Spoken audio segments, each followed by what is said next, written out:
जरा एक ऐसे दरवाजे के बारे में सोचिए जो सिर्फ एक शहर में नहीं बल्कि आपको एक पूरे दौर में ले जाए। आज हम बात करने वाले हैं बुलंद दरवाजे की। एक ऐसा स्मारक जो सिर्फ पत्थर से नहीं बना बल्कि जिसे गढ़ा गया है जीत से, आस्था से और एक ऐसे दर्शन से जो आपको हैरान कर देगा। तो चलिए देखते हैं इसे। पहली ही नजर में ये दरवाजा आपको अपनी गिरफ्त में ले लेगा। जमीन से ये ऐसे उठता है मानो लाल बलुआ पत्थर में लिखी गई ताकत की एक खुली घोषणा हो। पर ये सिर्फ एक गेटवे नहीं है। ये तो मुगल साम्राज्य की महत्वाकांक्षा का एक जीता जागता सबूत है। लेकिन एक मिनट, यहाँ एक सोचने वाली बात है। हर कोई इसके साइज की, इसकी ऊंचाई की बात करता है। पर क्या हो अगर इसकी सबसे जरूरी खासियत इसका आकार हो ही ना? चलिए इसी पहेली को सुलझाते हैं।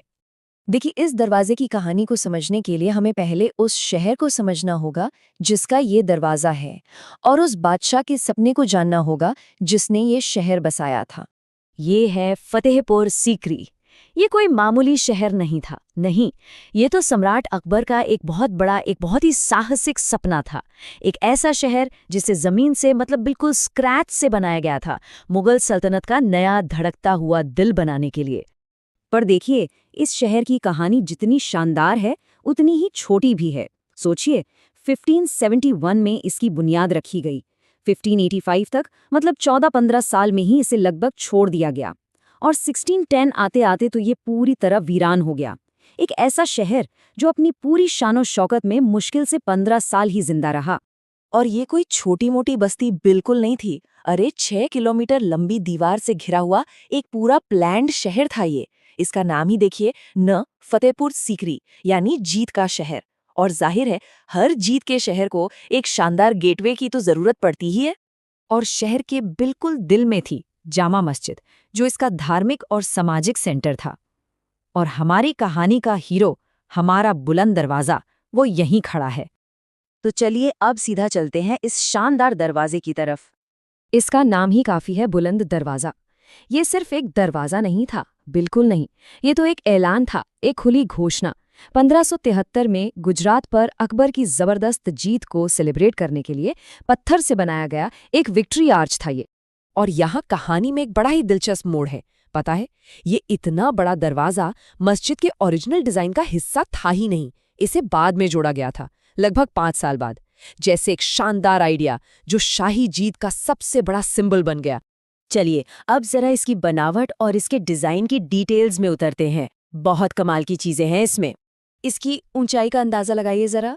54 मीटर्स, मतलब आज की तारीख में एक 15 मंजिला बिल्डिंग जितनी ऊंचाई। एक बार सोच के देखिए कि उस जमाने में बिना आज की मशीनों के इतनी विशाल चीज को खड़ा करना कितना कितना बड़ा काम रहा होगा। और हाँ, ये कोई फटाफट वाला काम नहीं था। इसे बनाने में पूरे 12 साल लगे थे। 12 साल! ये उन हजारों कारीगरों के हुनर और उनकी मेहनत को एक सलाम है। कुछ और आंकड़ों पर नजर डालते हैं। ऊपर तक पहुंचने के लिए 42 खड़ी सीढ़ियां। इसकी चौड़ाई है 35 मीटर्स। इसका जो प्लान है वो सेमी ऑक्टागोनल है, मतलब आधा अष्टकोणीय। और सबसे ऊपर 13 छोटी छोटी गुंबद वाली छतरियां हैं जो इसकी खूबसूरती को और बढ़ा देती हैं। और बात सिर्फ साइज की नहीं है, इसकी आर्किटेक्चर को देखिए। ये 2 संस्कृतियों का एक संगम है। एक तरफ इसके नुकीले मेहराब और गुंबद आपको पर्शिया यानी फारस की याद दिलाएंगे, तो दूसरी तरफ इसकी सजी हुई छतरियां और लाल पीले बलुआ पत्थर का इस्तेमाल वो खालिस हिंदुस्तानी कारीगरी की कहानी कहते हैं। अब इस बात पर जरा गौर कीजिए, ये बहुत दिलचस्प है। बाहर से जब आप इसे देखते हैं तो ये एक बहुत विशाल, एक रौबदार स्मारक लगता है। लेकिन जैसे ही आप इसके अंदर आंगन की तरफ जाते हैं, अचानक इसका स्केल बदल जाता है। ये ज्यादा अपना सा, ज्यादा वेलकमिंग महसूस होने लगता है। लेकिन अब हम बात करेंगे इस दरवाजे के असली चमत्कार की, और वो इसके पत्थर में नहीं बल्कि उन शब्दों में छिपा है जो इस पर हमेशा हमेशा के लिए लिख दिए गए हैं। जैसा कि इस्लामिक आर्किटेक्चर में होता है, ये दरवाज़ा भी खूबसूरत कैलीग्राफी यानी सुलेख से सजा है। इस पर कुरान की आयतें लिखी हुई हैं जिन्हें बड़ी ही खूबसूरती से तराशा गया है। लेकिन रुकिए, कहानी यहीं खत्म नहीं होती। यहाँ एक और लिखावट है, और ये शायद सबसे हैरान करने वाली और सबसे गहरी बात है।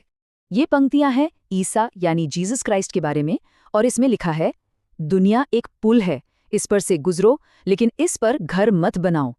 जो 1 घंटे की उम्मीद करता है वो हमेशा की उम्मीद कर सकता है। इसका मतलब दुनिया की चीजों से बहुत ज्यादा जुड़कर मत रहो। जरा एक पल के लिए इसके बारे में सोचिए। 16वीं सदी का एक इतना बड़ा इस्लामिक स्मारक और उस पर जीसस क्राइस्ट का एक फिलोसॉफिकल मैसेज। ये सिर्फ इस बात को नहीं दिखाता कि दुनिया अस्थायी है, बल्कि ये सम्राट अकबर की खुली सोच और उनकी धार्मिक सहनशीलता का एक जबरदस्त सबूत है। तो आखिर में सवाल ये उठता है कि बुलंद दरवाजा आज भी इतना जरूरी क्यों है? क्योंकि ये सिर्फ एक दरवाजा है ही नहीं, ये तो पत्थर में लिखी गई एक पूरी किताब है। ये अकबर की फौजी ताकत को दिखाती है, उनके विश्वास को दर्शाती है और साथ ही उनके उस दर्शन को भी बयान करती है जो शायद अपने वक्त से बहुत बहुत आगे था। और ये हमें एक बहुत बड़े सवाल के साथ छोड़ जाता है। सोचिए कि अगर दुनिया भर में स्मारक सिर्फ जीत का जश्न मनाने के लिए नहीं, बल्कि एक दूसरे को समझने और सहनशीलता का संदेश देने के लिए बनाए जाते, तो शायद आज हमारी दुनिया कुछ और ही होती।